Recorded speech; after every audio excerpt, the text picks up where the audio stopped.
de verdad que lo hemos disfrutado muchísimo. No sé cuántos de ustedes conocen a mi flamante esposa.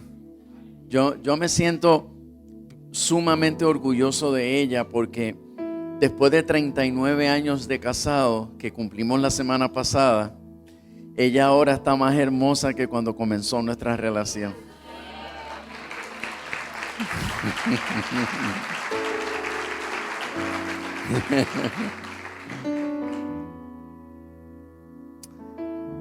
Estoy en mi oficina. Suelo dejar la puerta abierta para enviar un mensaje, ¿no? Tengo mucho trabajo, pero de momento se asoma una carita de un niño, un adolescente, y asoma la carita así. Yo estoy presionado de trabajo, pero cuando veo la carita, pues como eso es raro que un jovencito se asome por la oficina del pastor, pues yo dije, tengo que irlo a saludar, así que voy y lo saludo con mucho cariño y le digo por cortesía, ¿quieres pasar a hablar con el pastor? Y él inmediatamente se sentó. Y yo, oh Dios mío. Bueno, le comento, para tratar de provocarlo a hablar rápido, le comento, como casi todos los que van a la oficina, siempre es a quejarse de papá. Pues me le acerco para provocarlo a hablar rápido y le dije, oye, dime, ¿cómo es tu relación con papá? Y él me dice, papá, mi papá es un éxito. Y me está raro que él me diga mi papá es un éxito porque yo no estoy acostumbrado a eso. Entonces le digo, pero ¿me puedes explicar por qué? Y él me dice, ay pastor, es que mi papá es un hombre de Dios. Y él es un hombre tan cariñoso conmigo. Él todos los días me dice cuánto me ama. Él me mira a los ojos y me dice, hijo, nadie te ama tanto en esta vida como yo. Y sabes, mi papá cuando llega a casa, como él siempre me busca a mí primero para irme a saludar, hay veces que yo me escondo por la casa y cuando él llega inmediatamente yo lo escucho y lo siento que anda buscándome y yo con la emoción y me sigue buscando y cuando me encuentra, pastor, él me arropa con su abrazo y me dice que me ama.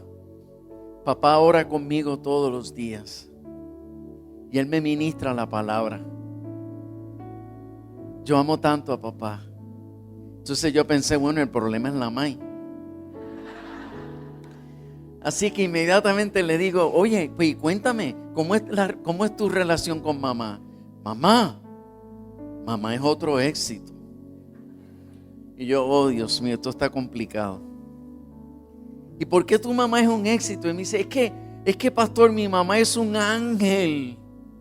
Ella me ama tanto y ella se preocupa tanto por mí y ella se desvive por servirme y ella está constantemente buscando complacerme. Mamá es estricta conmigo y ella me disciplina, pero mamá es todo amor y yo siento con cuánto placer ella me sirve y me ayuda. Entonces yo le digo, ¿tú me puedes explicar por qué estás aquí? Y me sorprende que al hacerle esa pregunta, él baja la mirada y comienza a llorar y a llorar y a llorar. Noto que en él hay un dolor muy fuerte, pero está llorando tanto que decido dejarlo llorar un rato.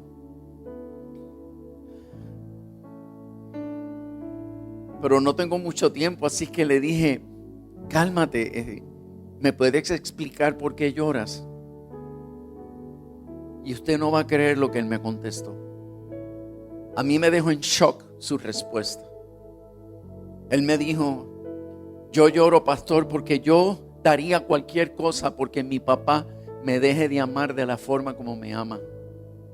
Yo daría cualquier cosa para que mi papá no me busque a mí primero cuando llegue a mi casa, con tal de que ame a mi mamá tanto como me ama a mí. Yo prefiero, pastor, que él me deje de amar a mí con tal de yo verlo a él amando a mamá como me ama a mí. Yo prefiero, pastor, que él no, cuando llegue a la casa, que él me ignore.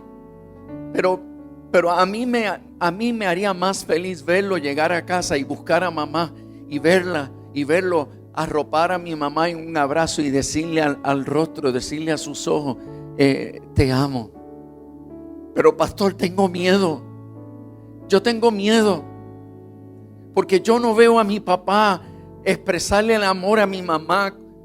Yo no veo que ellos se abracen. Yo no veo que ellos disfruten el estar juntos. Tengo miedo, pastor, porque el día que yo me vaya de casa, ¿qué va a pasar con mi papá y con mi mamá? Yo quisiera que mi mamá no me ame como me ama, que no me sirva como me sirva, con tal de verla, disfrutar, servirle a mi papá y desvivirse por él. Pero yo noto que ellos disfrutan más el amarme a mí que el amarse entre sí. Pastor, yo no soy feliz. A mí me haría mucho más feliz ver a papá y a mamá amarse. Y estoy dispuesto a renunciar al amor de ambos. Porque el verlos amarse, a mí me haría el ser más feliz del mundo. Cuando él terminó de hablar, ahora éramos dos los que estábamos llorando. Yo me fui a llorar detrás de él. Y lloré. ¿Sabe por qué lloré? Lloré porque al escucharlo, yo reconocí que los días pasan, los meses y los años pasan y uno se acostumbra a muchas cosas y uno se afana y uno entra dentro de este estado de afán y uno empieza a descuidar las cosas más importantes de la vida por estar enredado en los negocios de la vida. Y de momento me dio pavor que el próximo adolescente que estuviese buscando la puerta de un pastor abierto para poder entrar y desahogarse sean mis adolescentes, los de mi casa, que necesitasen a un pastor de confianza donde decir, tengo miedo, porque papá es un hombre de Dios, mamá es una mujer de Dios, pero tengo miedo porque ya no los veo amarse como deberían, ya no los veo darse el afecto y el cariño, ya no veo romance entre papá y mamá. Yo descubrí que la manera más efectiva de evangelizar a nuestros hijos no es haciendo cultos familiares. ¿Que es necesario hacerlo? Sí, cómo no. La forma más efectiva de nosotros ganar a nuestros hijos para Cristo no es asegurándole una excelentísima escuela bíblica los domingos. ¿Que es necesario? Sí, claro que sí. Pero la forma más efectiva de nosotros ganar a nuestros hijos para Cristo es volviéndonos a enamorar de su mamá, volviéndonos a enamorar de su papá. Es manteniendo una relación de comunión, de intimidad, de romance, y que nuestros hijos vean que nos estamos disfrutando. Y que si nosotros hemos descubierto que hemos perdido el primer amor entre nosotros como pareja, si hemos descubierto que hemos descuidado las cosas más importantes de nuestra relación como matrimonio, que hagamos un esfuerzo por volvernos a enamorar, porque a la medida que nosotros nos volvamos a enamorar como esposos, provocaremos que nuestros hijos se enamoren de Dios.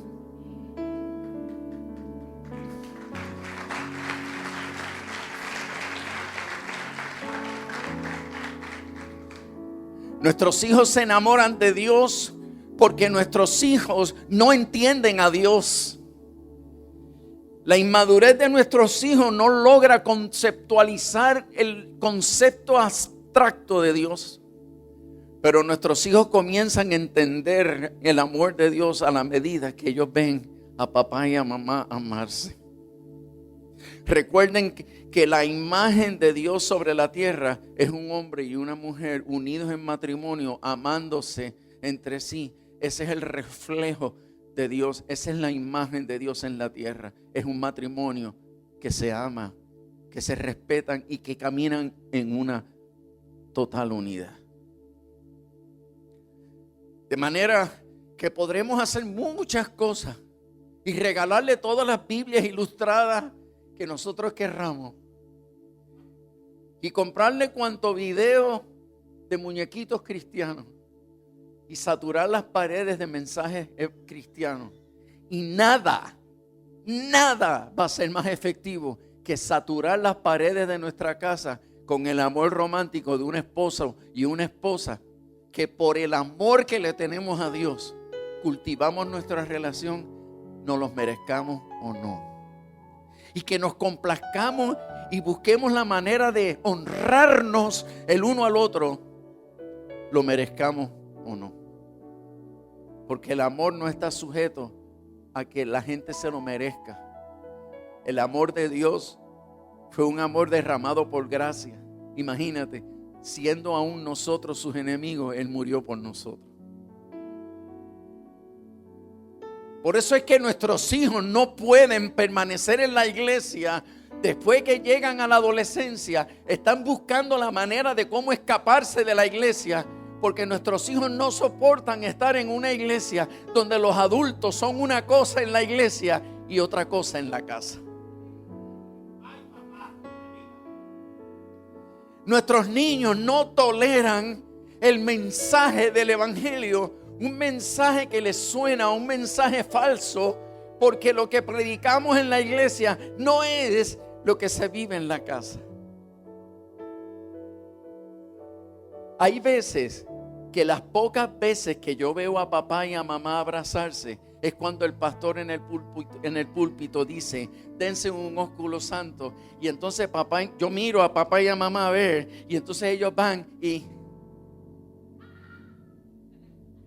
Pero ¿por qué en casa no los veo abrazarse en la cocina?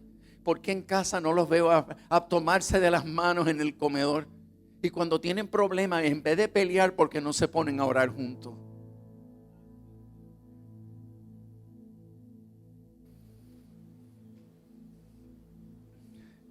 El profeta Isaías fue un profeta que sufrió mucho.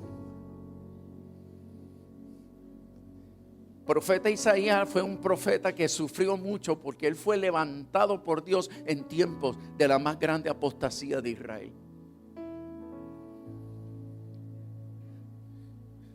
Israel tuvo épocas en su vida donde ellos iban al templo de Jehová y se inclinaban ante el Dios viviente. Y de ahí salían y se iban al templo de Baal, y se iban al templo de Astarot, y se iban allá a otros templos y se prostituían. En tiempo del profeta Isaías estamos hablando de un tiempo donde el pecado contaminó a la familia de Israel. Y cuando el pecado contamina el corazón, los adultos comienzan a atacarse unos a otros, porque el pecado provoca rechazo de los unos hacia los otros. El pecado provoca que el amor se enfríe. Y por eso en la época de Isaías, las familias del pueblo de Israel se desintegraban, los matrimonios se rompían, los hombres repudiaban a las mujeres, había mucho dolor dentro de la familia. Y sabes, los sacerdotes predicaban y los profetas declaraban la palabra de Dios, y la gente escuchaba por un oído y se le iba por otro. Ya estaba todo el mundo acostumbrado a escuchar la palabra de Dios y ya nadie temblaba ante su presencia. Qué difícil es predicar en tiempo de apostasía. ¿Y sabes qué? La Escritura dice que estos tiempos son los peores tiempos que la historia de la humanidad ha vivido. Que estos tiempos son los tiempos más oscuros que ha vivido la humanidad. Los días previos a la venida de Cristo, a la segunda venida de Cristo, son días donde la gente tiene comezón de oír, quieren oír cosas nuevas, pero el mensaje de la senda antigua ya no les interesan, porque están acostumbrados a escucharlo y ya no les provoca nada. Lo que quieren escuchar son cosas modernas que los motiven, solamente que apele a su intelecto, pero no están dispuestos a cambiar, porque ya están atados a sus delitos y pecados. Qué difícil es predicar en un tiempo así. Qué difícil es predicar en un tiempo donde la verdad sigue siendo la misma, pero la sociedad y hasta los cristianos están aceptando que la familia se reestructure y se inventen otros estilos de familia. Donde ahora hablar de la palabra de Dios es ser un fundamentalista sin misericordia, porque no le tenemos misericordia ni comprensión a las relaciones igualitarias. Señores, nosotros estamos precisamente en ese tiempo. En un tiempo donde ya la gente hace caso omiso a los predicadores.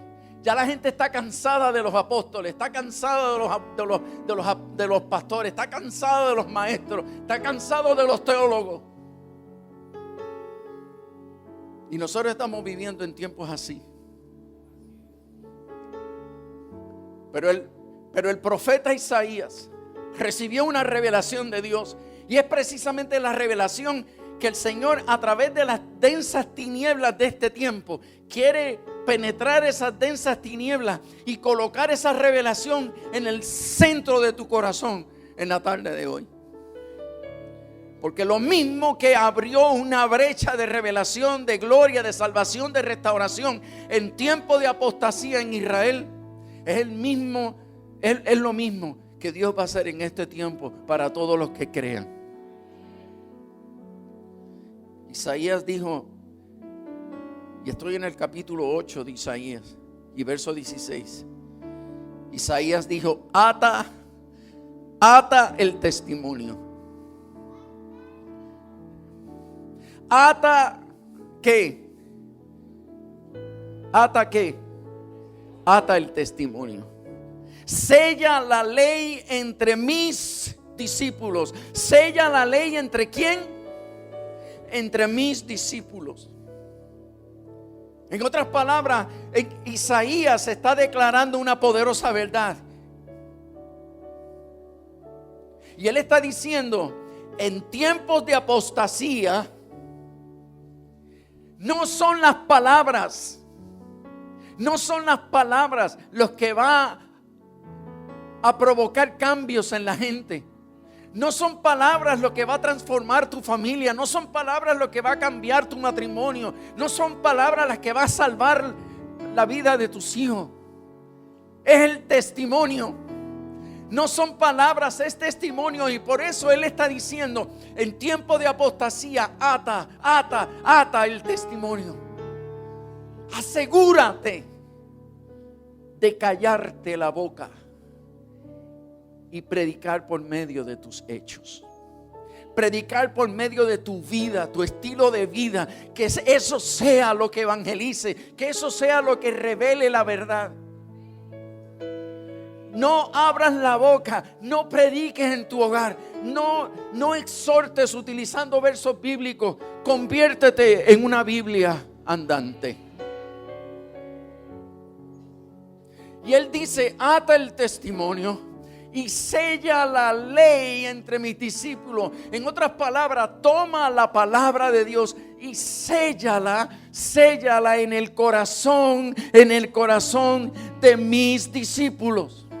Y él como profeta decía: reconozco que la gente no me escucha, que yo levanto mi voz y digo al pueblo de Israel: el que tenga oídos para oír, oiga, así dice el Señor. pero nadie se conmueve. Y él como profeta reconocía que de la única manera que la verdad de Dios iba a alcanzar al pueblo e iba a provocar un avivamiento, no era a través de él, sino a través de sus discípulos. Y fíjate cómo dice el verso 17: esperaré pues a Jehová, el cual escondió su rostro de la casa de Jacob. ¿Por qué tú crees que Dios escondió su rostro de la casa de Jacob? Por el pecado que predominaba en el pueblo. Porque había un desastre, un desorden. Y habían gente sentado en el templo que habían repudiado a sus esposas y sus esposos y estaban sentados en el templo con una persona que no era su esposa. Uniones consensuales, juntes, sin que mediase un matrimonio. Relaciones consensuales sin pacto matrimonial. Y se sentaban entre los hijos de Dios como si fueran matrimonio, como si fuesen creyentes, y alababan a Dios invocando la bendición de Dios. Señores, eso es apostasía. Eso es vivir entre los creyentes como si fuéramos creyentes, pero no lo somos porque estamos violando una de las leyes más importantes de Dios, que es jamás disfrutar del sexo sin que haya un pacto matrimonial de por medio. Porque el sexo es un regalo de Dios para los casados. Pero él sabía que aun cuando el rostro de Dios se tuvo que esconder de la casa de Jacob, él sabía que Dios era un Dios de misericordia. Y él sabía que él era un Dios de gracia. Y él sabía que en el corazón de Dios él quería penetrar las tinieblas de esa época, de ese tiempo, y que él quería traer la revelación de su salvación. Pero él reconocía que la gente estaba tan mal que a él no lo iban a escuchar. De hecho, no lo escucharon.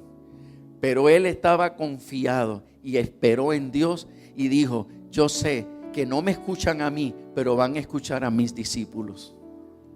Ahora, ¿quiénes eran los discípulos de Isaías? Mira lo que dice el verso 18. He aquí yo y los hijos que me dio Jehová somos por señales y presagios en Israel de parte de Jehová de los ejércitos, que mora en el monte de Sión. En otras palabras, los discípulos del profeta Isaías eran sus hijos.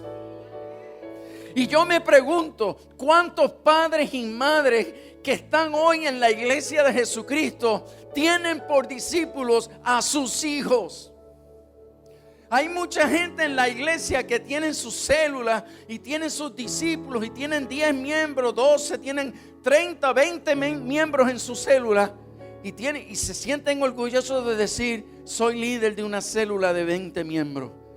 Pero puedes decir que tus hijos son tus discípulos.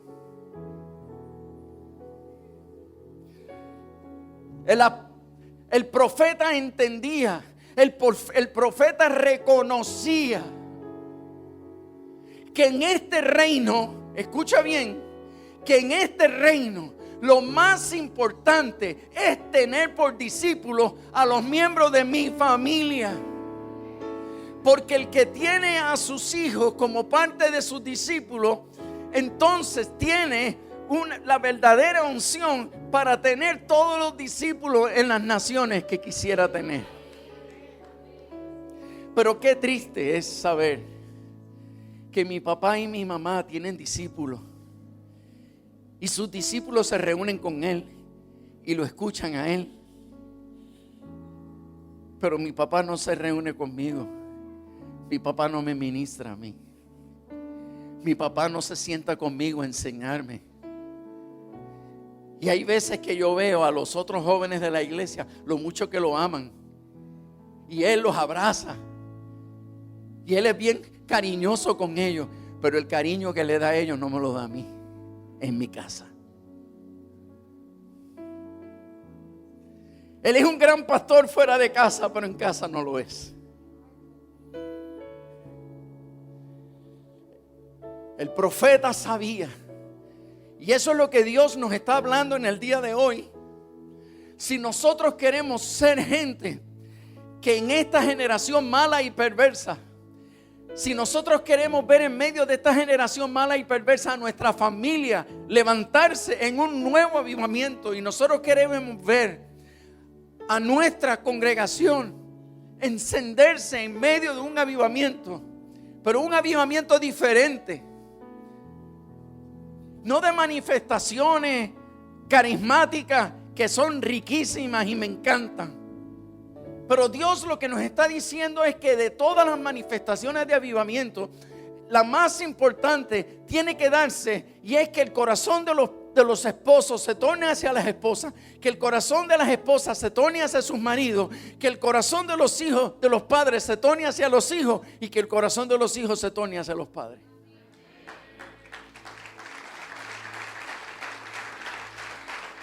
¿Sabes por qué?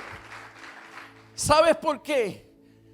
Porque la gente que está ciega, la iglesia que está dormida, va a despertar cuando vea no tus palabras, no, cuando escuche no tus palabras, cuando vea el testimonio de tus hijos. Cuando ellos vean la palabra que sale de la boca de tus hijos, entonces serán conmovidos. Porque la gente ya no va a ser sacudida por las palabras de los adultos. La gente de este tiempo va a ser sacudida por la palabra de los niños y de los adolescentes y de los jóvenes. Y por eso dice la Escritura en el profeta Joel que en los últimos tiempos va a haber una manifestación del Espíritu Santo, donde van a haber revelaciones de Dios en sueños, y los niños tendrán sueños y tendrán visiones y profetizarán. ¿Y sabes por qué? Porque Dios está revelándonos que en este último tiempo, este poderoso avivamiento de los últimos tiempos, los protagonistas de este avivamiento serán nuestros hijos.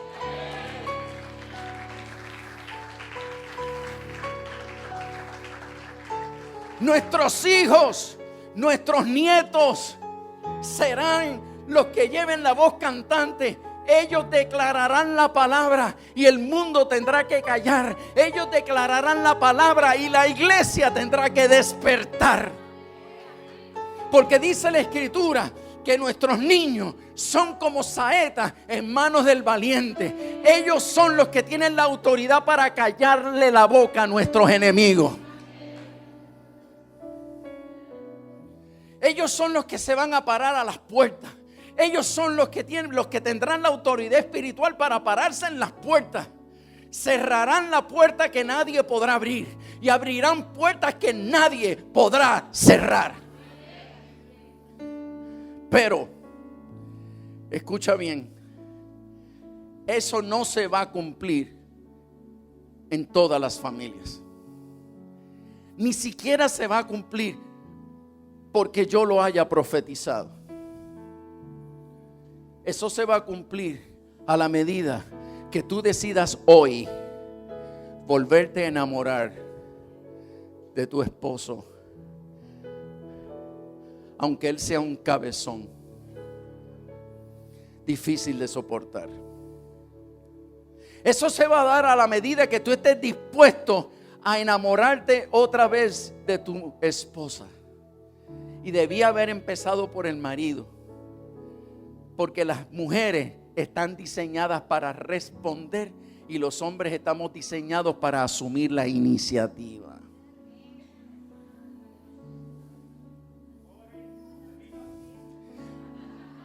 Los hombres están diseñados por Dios para asumir la iniciativa en cuanto al amor se refiere, y las mujeres están diseñadas para responder a eso. No dejes que tu mujer te robe la bendición. Ellas están tan equipadas para amar que muchas veces ellas se lanzan primero. Y en el matrimonio no está tan mal gracias a ella, porque ella siempre asume la iniciativa de acercarse. pero ella te está robando la bendición. Se supone que el que asume la iniciativa seas tú, hombre, que me escucha.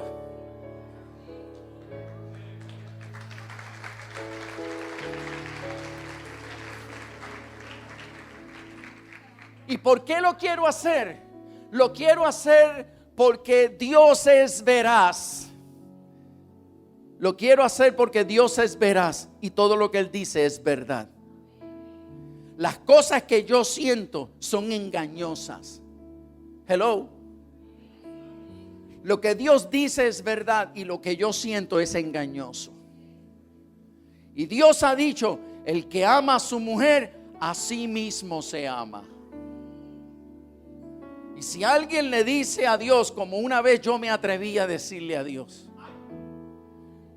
Señor, yo no puedo tratar a mi esposa como una reina porque ella tiene este defecto, este defecto, este defecto, este defecto y ella no se sujeta en esto y en esto y en esto y en aquello. ¿Y sabe lo que Él me respondió?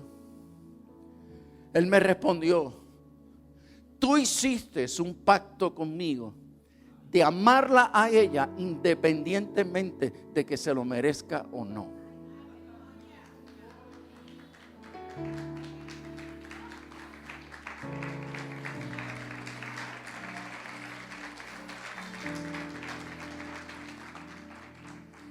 Quiere decir, se porte bien o no, estás obligado delante de mi presencia a amarla.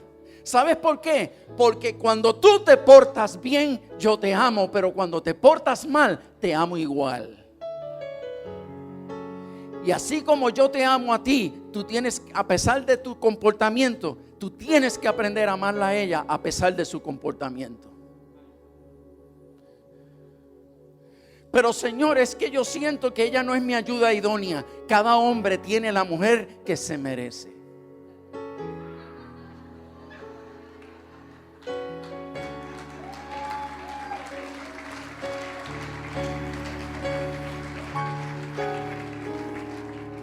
Y yo le pregunté al Señor y yo le dije, ¿y a qué tú te refieres con eso? Y Él me dijo, busca en Efesios. Y yo fui a Efesios. ¿Qué tengo que descubrir, Señor? Y Él me dijo, ¿qué dice ahí en Efesios? Que Cristo amó a la iglesia a pesar de sus defectos. Cristo amó a la iglesia a pesar de sus pecados y de sus debilidades. Y dice la Escritura que el amor de Cristo por la iglesia fue tal que Él la fue transformando. Y Él mismo se preparó a sí mismo la iglesia que Él quería. Y Él me decía a mí, así como Cristo amó a la iglesia y se preparó a la esposa que Él quería, el hombre tiene que aprender a amar a su esposa e irla transformando por medio del amor, para que entonces ella se convierta en la mujer idónea para ti. Tú eres el responsable de convertir a tu esposa en un anillo a tu dedo. Y si hoy ella no es un anillo a tu dedo, es porque no has invertido lo suficiente en ella.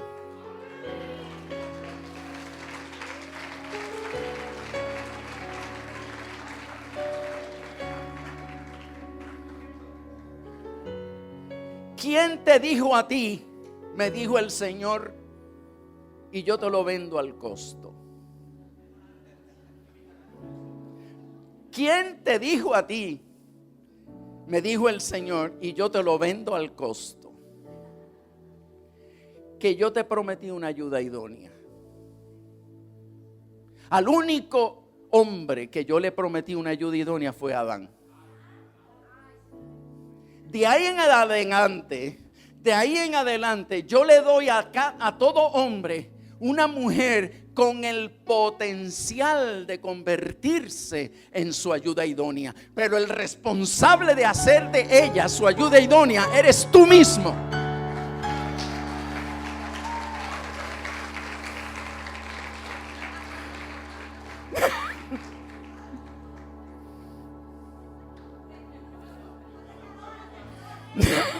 No, yo me estoy derritiendo aquí.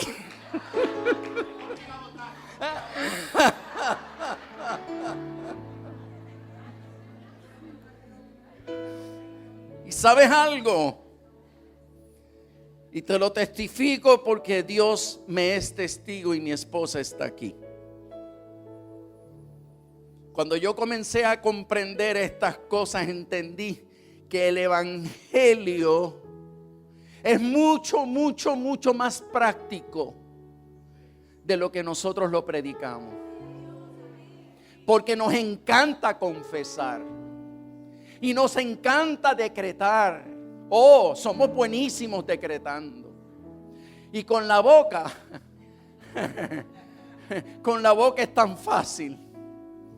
Y muchas veces pateamos en el piso creyendo que ahí es donde está la autoridad. Y declaramos la palabra y gritamos. ¿Y sabes qué? En el mundo espiritual no pasa nada. Porque la autoridad no está en decretar. La autoridad está en obedecer.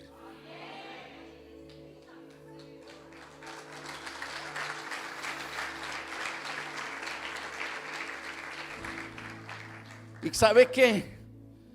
Testigo me es Dios y mi esposa está aquí. Cuando yo comencé a entender que el evangelio es mucho más práctico que teórico. Muéstrame tu fe, la que tanto proclama. Yo no te voy a mostrar mi fe, te voy a mostrar mis obras. Porque la fe sin obras es muerta.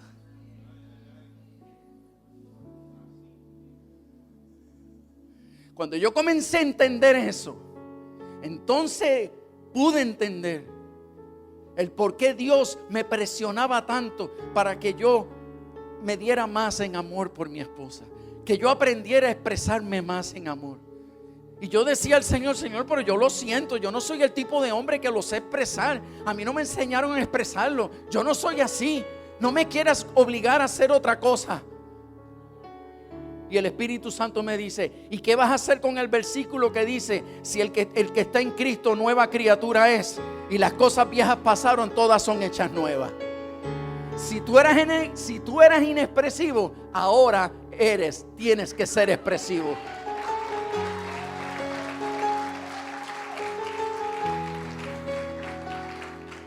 Si antes no sabías abrazar, ahora vas a tener que abrazar. Si tú eras una mujer bocona y malcriada, ahora vas a tener que callar el pico, como decimos en Puerto Rico. Callarte la boquita cuando hayan conflicto, porque calladita te ves más bonita.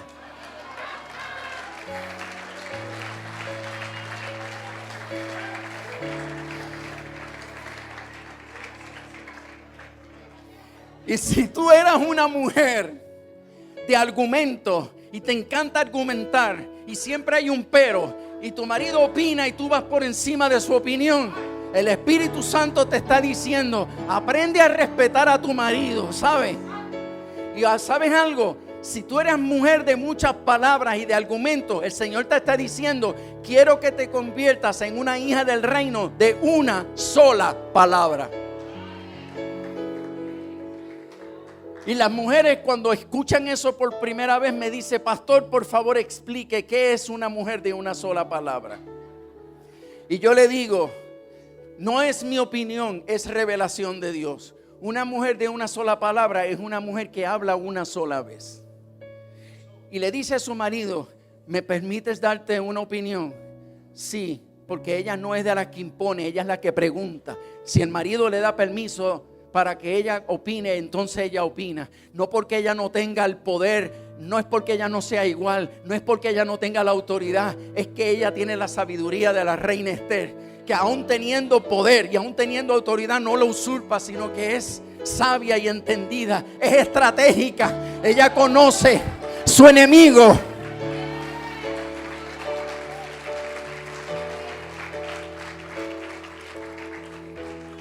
Y entonces ella sabe que tiene todo el derecho de hablar. Ella sabe que tiene toda la autoridad para hablar. Pero ella no hace uso de eso. Es entendida.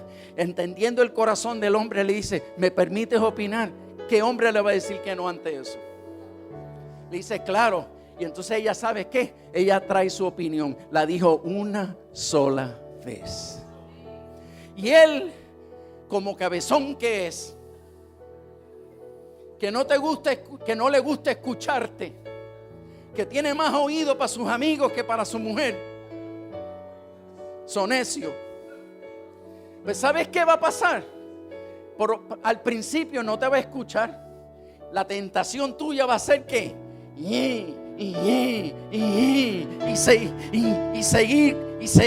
seguir para tratar de convencerlo, porque va a cometer un error, porque está mal. Pero la mujer de una sola palabra no hace eso. ¿Sabe lo que hace después de hablar una vez?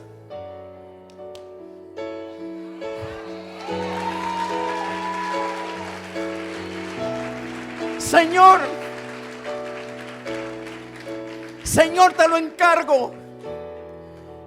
Te creo lo suficiente para haber hablado una sola vez y creer de todo corazón que de aquí en adelante vas a hablar tú.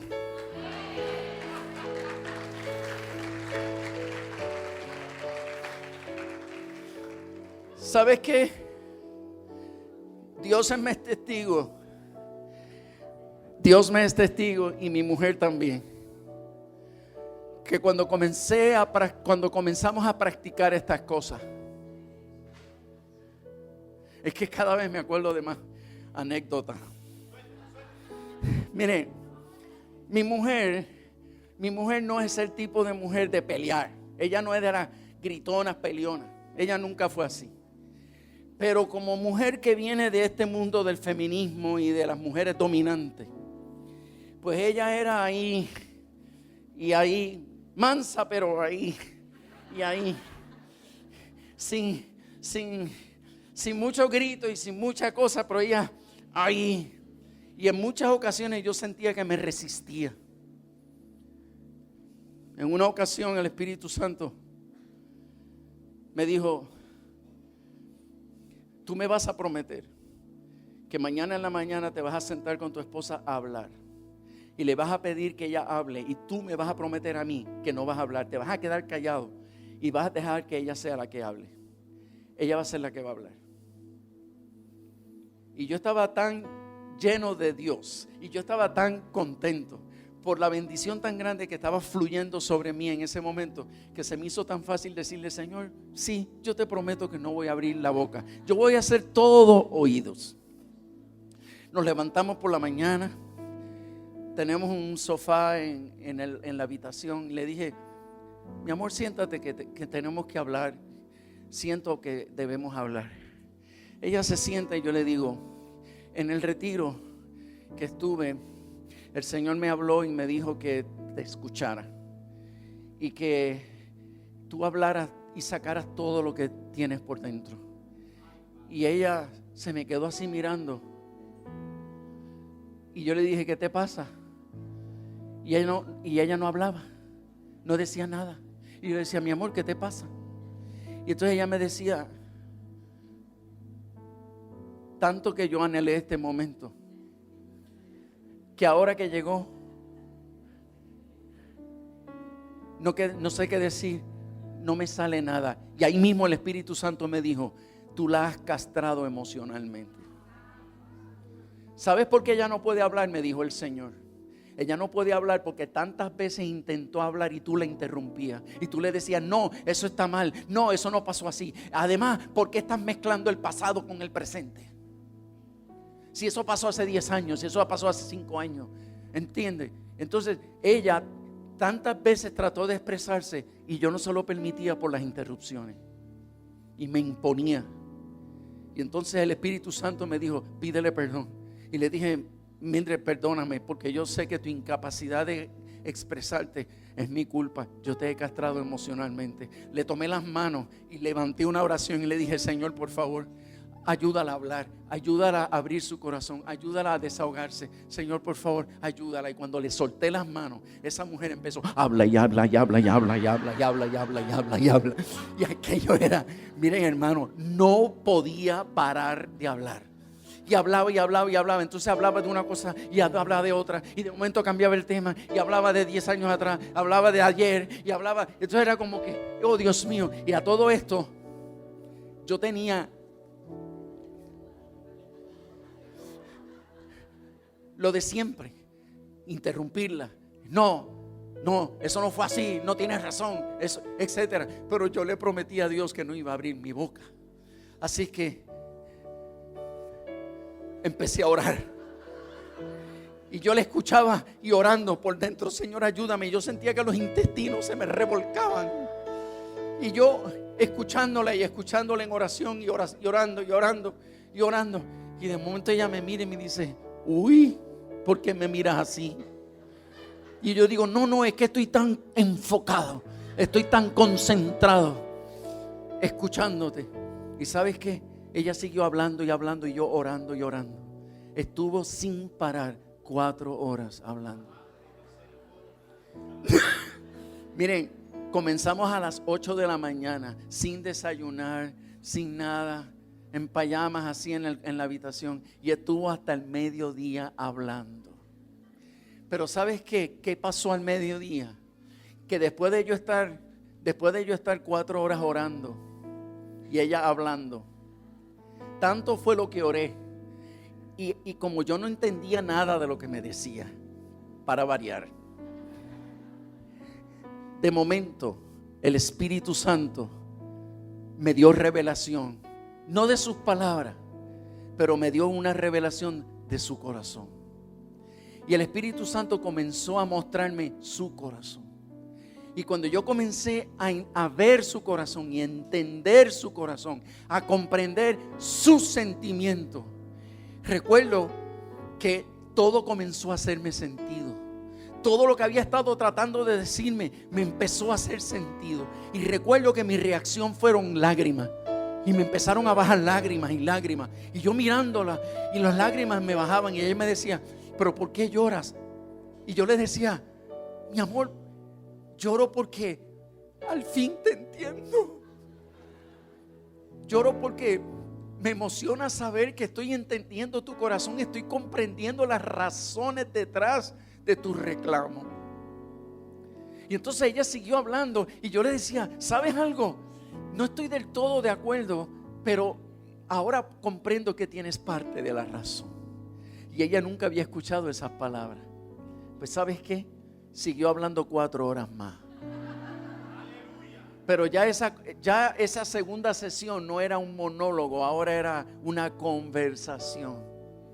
Y estuvimos hasta las 3 de la tarde conversando. ¿Y sabes qué pasó al final de esa conversación? Estábamos sentados el uno al lado del otro. Y de momento, al concluir la conversación, en ayuno, ella se bajó del sofá y se puso de rodillas delante de mí. Y yo estoy sentado en el sofá y de momento la veo a ella de rodillas. Y yo le digo, pero Mildred, ¿qué te pasa? Y ella me dijo, entrégame tus manos.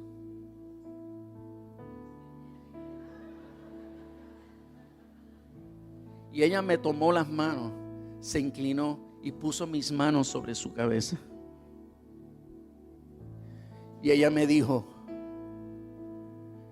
bendíceme, bendíceme. Porque después de esta experiencia que yo he tenido hoy, te entrego por completo mi corazón, te entrego por completo mi mente. Decido seguirte incondicionalmente. Jamás me volveré a resistir a ti. Acepto tu liderazgo y te acepto como mi pastor. Y de aquí en adelante tendrás una compañera incondicional para caminar el resto de nuestra vida. ¿Sabes algo? El impacto de practicar el evangelio entre nosotros dos, ¿sabes qué produjo? Que ahora nosotros abríamos la habitación de nuestros hijos y ¿sabes qué? Solitos los encontrábamos de rodillas. Entraba a la habitación de mi hijo y de momento los encontraba solitos allí en el suelo con su Biblia leyendo las Escrituras. Les provocó una hambre de Dios tan fuerte, les provocó un deseo de conocer a Cristo, más aún les provocó un anhelo de servirle al Señor. Y yo le testifico que lo que provocó este avivamiento espiritual al punto que se apasionaron no solo por Cristo, por la iglesia y por el ministerio. ¿Qué fue lo que lo provocó? Vieron un evangelio práctico entre papá y mamá.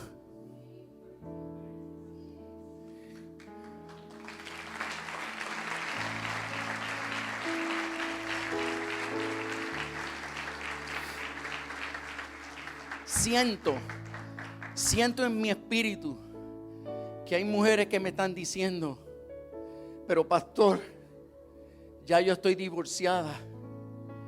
La relación entre nosotros es terrible porque fue sumamente hiriente la experiencia del rompimiento de nuestro matrimonio. Y nuestros hijos han sufrido mucho. Y el Señor te dice lo siguiente: perdona a ese hombre.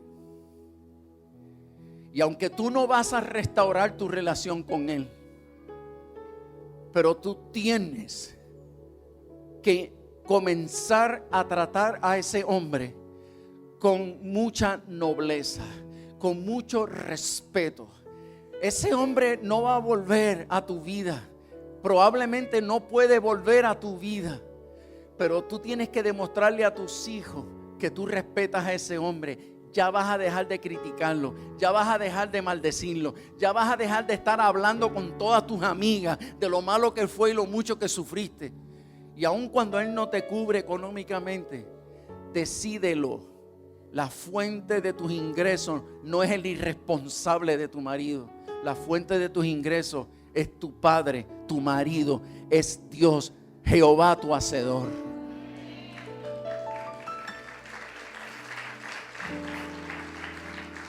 ¿Y sabes por qué?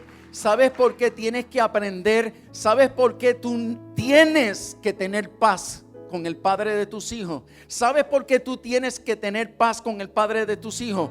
Porque tú te habrás divorciado del padre de tus hijos, pero tus hijos jamás se divorciarán de su papá. Por lo tanto, si tú quieres ver a tus hijos regresar a Cristo, no vas a volver con ese hombre, no tengas miedo. Pero ten una relación cordial, como cualquier hermana en Cristo, como una amiga lejana.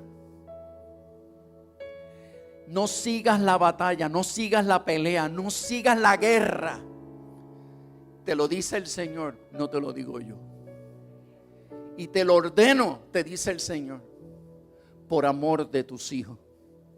Porque he querido ganarme el corazón de tus hijos, pero está bloqueado por el conflicto que mantienes con el papá de ellos.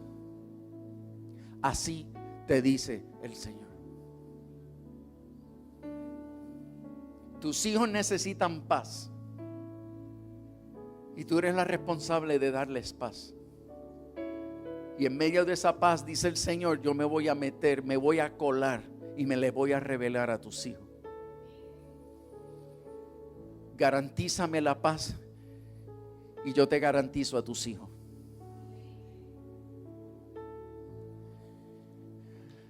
Perdonen el tiempo que me excedí,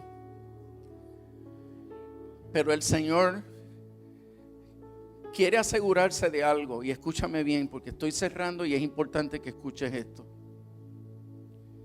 El Señor me dice que hay mucha gente en las iglesias evangélicas de toda Iberoamérica que les encantan los llamados. Pasan al altar corriendo, sobre todo cuando vienen ministros, siervos de Dios a ministrar. Me encanta pasar al altar y que oren por mí. Y el Señor me dice: haz un llamado para que nadie pase. Porque el Señor dice: a mí no me interesa hacer un drama en este altar. Y no me interesan las lágrimas de nadie derramadas en este altar, si no están dispuestos a salir de este altar y asumir responsabilidad en el lugar donde tienen que asumir responsabilidad, que es en su casa. El Señor dice: si tú estás dispuesto a convertirte en un agente de cambios en tu casa. Si tú quieres ser ese canal a través del cual yo voy a entrar a iniciar un avivamiento espiritual dentro de tu familia, si tú quieres ser esa persona que utilice el Señor para traer una fresca revelación a tu hogar, que transforme la atmósfera de tu familia, oye bien, tú vas a salir de aquí hoy a reunir a tus hijos, a reunir a tus padres, a reunir a tus hermanos. Tú vas a reunir a tu esposa, a tu marido, y tú te vas a reunir en la sala de tu casa. Los reúnes a todos y le vas a pedir perdón. Pastor, ¿pedir perdón yo? Si yo soy lo mejorcito de mi casa. Pues ¿sabes qué? Lo mejor que ha habido en el cielo y en la tierra y debajo de la tierra fue Jesús. ¿Y sabes qué? Él se echó el pecado de todo el mundo sobre sus hombros. Y la Escritura nos enseña que nosotros debemos aprender a ser del mismo sentir que hubo en Cristo. Que no se aferró al lugar que poseía, no se aferró a su santidad. Él se humilló entre los hombres y se echó la culpa de todo el mundo sobre sí. Quiere decir que si de verdad tú tienes a Cristo en tu corazón, no te va a importar ser lo mejorcito de tu casa, para ir y reconocer delante de tu familia que tú no has sido el mejor modelo del evangelio en tu casa, que tú te has equivocado, que tú has cometido errores, que tú has pecado, que en ocasiones te has enredado en conflicto. Pídele perdón a tu familia y dile, comprométete a que a partir de hoy, que así te ayude Dios y aún te añada, que a partir de hoy tú vas a hacer un esfuerzo por callar más y modelar a Jesús. Callar más y modelar a Jesús. Y yo sé que Dios me permitió llegar hasta este altar porque entre nosotros hay una persona que está dispuesto a morir por todos en su casa. Yo sé que entre nosotros hay alguien que está dispuesto a reunir a su familia y pedir perdón y asumir toda la responsabilidad espiritual de su hogar.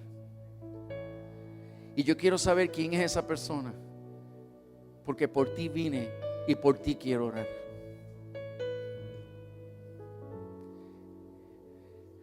No te atrevas a llegar aquí si no vas a reunir tu familia.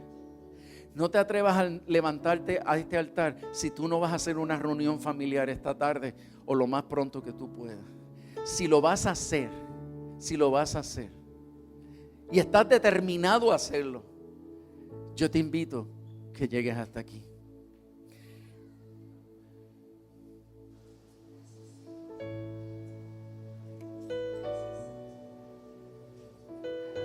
Bendito sea el nombre de Jesús. Bendito sea el nombre del Señor. Bendito sea el nombre del Señor. Sea el nombre de Jesús enaltecido. A los que están acercándose al altar, si pudiesen mirarme un momentito, un minutito.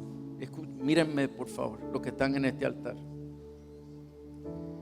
Si tú crees que has sufrido, prepárate a sufrir ahora. Porque cuando uno toma la decisión que ustedes están tomando ahora, el infierno se revuelca. Pero ¿sabes algo? Si tú estás dispuesto a padecer por Cristo y a soportar lo que tengas que soportar, con tal de que el poder de Dios se meta en tu casa, el Señor te promete que todo espíritu de contienda que ha dominado la atmósfera de tu casa y todo espíritu de disensión que ha saturado las paredes de tu casa se van a ir. No va a durar mucho, se van a ir. Porque la autoridad espiritual que tú estás ganando hoy y la que te vas a ganar esta tarde en esa reunión es tal que esos demonios no van a tardar mucho tiempo. No se van a poder resistir. Sométete a Dios, resiste al diablo y Él va a huir de ti. ¿Todavía estás dispuesto a quedarte aquí? Bueno. Cierra tus ojos, levántale tus manos a Dios. Padre, aquí tengo, Señor, delante de tu presencia, yo tengo un grupo de hermanos, hermanas y jóvenes que han estado dispuestos a ponerse en la brecha entre su familia y tú. Están dispuestos, Señor, a ponerse de por medio, a enfrentarse a todos los poderes del mal, con tal de ganar a su familia para Cristo y con tal de cambiar la atmósfera espiritual de sus casas. Señor, yo te pido que tú pongas tu mirada sobre cada uno de ellos. Fija tu mirada sobre cada uno de ellos. Pon tu mirada y séllalos, Señor, con tu mirada. En el nombre de Jesús, en el nombre de Jesús, los bendigo y te pido que traigas un manto de gloria, un manto de autoridad sobre sus vidas, Señor. Y te pido que los equipes en esta hora para enfrentarse al mal. Y yo te ruego, Señor del cielo, que tú transformes su manera de pensar. Te pido que transformes su forma de pensar. Te pido que les impartas la mente de Cristo. Siémbrale la mente de Cristo. Siémbrale la mente de Cristo, Señor. Y te pido en el nombre de Jesús que cuando estos hermanos doblen sus rodillas en medio de sus crisis, cuando estos hermanos doblen sus rodillas en momentos de conflicto, yo te pido, Padre, que tú les hables de una manera bien clara. Ahora mismo se abre un canal de la voz de Dios en el interior de cada uno de ustedes. En el nombre de Jesús declaro que se abre un canal de la voz de Dios. Escucharán la voz de Dios dándoles instrucciones en medio de los conflictos, dándoles instrucciones para saber qué hacer en medio de los conflictos. Y saldrán exitosos y tu estado posterior va a ser mejor que el primero, te dice el Señor. Padre, y yo declaro esta palabra sobre ellos. Y declaro que la bendición que se posa sobre ellos se transfiere a la segunda, a la tercera y hasta la cuarta generación en el nombre de Jesús.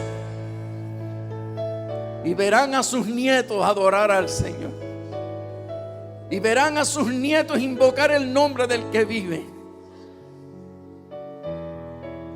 Verán la gracia de Dios como nunca antes en sus vidas. Y así lo declaro, creyéndote a ti, mi Señor, y dándote las gracias por el privilegio que me has concedido de compartir esta palabra con esta gente tan bella. Qué honor, qué privilegio siento como hombre de Dios estar ante una congregación maravillosa como esta. Que tu gracia pose sobre este pueblo en Cristo Jesús. Amén. Somos la Iglesia AMI, familia amada por Dios. Te invitamos a nuestros servicios. Viernes 7 p.m, servicio de milagros. Sábado 6 p.m, servicio de jóvenes. Domingos 8, 11 a.m. y 5 p.m. Visita nuestra página web www.iglesiaami.org y conoce más de esta familia. Iglesia AMI, familia amada por Dios.